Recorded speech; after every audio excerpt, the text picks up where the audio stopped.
Hello, আসসালামু আলাইকুম সবাইকে। কেমন আছেন সবাই? আশা করি যে যেখান থেকে আমার ভিডিওটি দেখছেন সবাই আল্লাহর অশেষ রহমতে সবাই ভালো আছেন। আমিও আলহামদুলিল্লাহ আমার পরিবার নিয়ে ভালো আছি। আজকে স্প্যানিশদের খুবই জনপ্রিয়তা একটা খাবার ঘরে বানাচ্ছি, সেটা হচ্ছে তর্তিজা।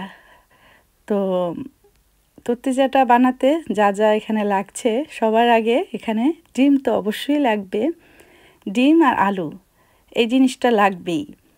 তো এখানে আমি প্রথমে আলুগুলো পাতলা পাতলা করে কেটে হালকা তেলে ভেজে নিয়েছি।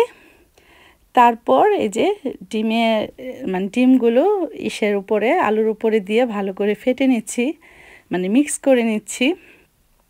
তো একদমই সিম্পল, কোনো ঝামেলা নেই, কোনো আছে না যে এটার মধ্যে অনেক কিছু অ্যাড করতে হয়। তো একদমই সিম্পল একটা রেসিপি, কিন্তু খেতে খুবই মজা লাগে, খুবই মজা, ছোট বড় সবাই পছন্দ করে। তো আমরা যেহেতু বাঙালি, আমরা তো একটু ঝাল খেতে পছন্দ করি। তো এখানে আমি একটু গোলমরিচ ব্যবহার করেছি, সামান্য একটু শুকনো মরিচ সেটা একটু ব্যবহার করেছি, যাতে একটু ঝাল ঝাল লাগে আর কি। তো লবণ দিয়ে লবণটা পরিমাণ মতো দিতে হবে, যাতে বেশি না হয়ে যায়। কম হলে খাওয়া যায়, কিন্তু বেশি হলে কিন্তু খাওয়া যায় না। তো এই তো একদমই মোটামুটি কমপ্লিট। তবে এটা একদম ডিম আছে কিন্তু করতে হবে, তা না হলে কিন্তু ভিতরে কাঁচা থেকে যাবে। এটা একদমই চুলার যে আগুনটা একদম ডিম আছে রেখে তারপর এটা করে নিতে হবে।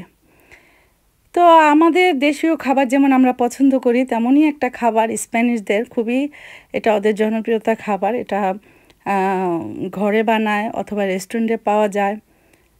তো কেমন হয়েছে তর্তিজা আপনারাই বলুন। আপনারা যদি এভাবে যদি এখনও বানিয়ে খান নাই, তো ট্রাই করে দেখবেন, আপনাদের কাছেও খারাপ লাগবে না। এটা একটা বিকেলের নাস্তা হিসেবে খুবই মজার, বাচ্চাদের জন্য খুবই মজার খাবার। স্কুলে এটা করে দিতে পারেন, অথবা ঘরে বিকেলের নাস্তা হিসেবেও এটা করা যায়। তো তর্তিজা দিয়ে এখন আমার বাচ্চারা নাস্তা করবে আজকে।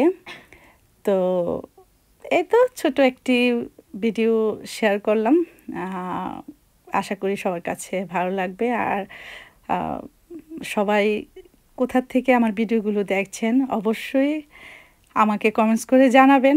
আপনাদের কমেন্টস পড়তে আমার ভীষণ ভালো লাগে। আপনারা আমাকে চিনেন না, জানেন না, অথচ এত এত ভালোবাসা দেন, এত এত সুন্দর করে কমেন্টস করেন, যা আমার পড়তে ভীষণ ভালো লাগে। তো এই তো দেখেন, এই যে আমি ভিতরটা দেখাচ্ছি, একদম কোনো কাঁচার কোনো ভাব নেই। তো সবাইকে আল্লাহ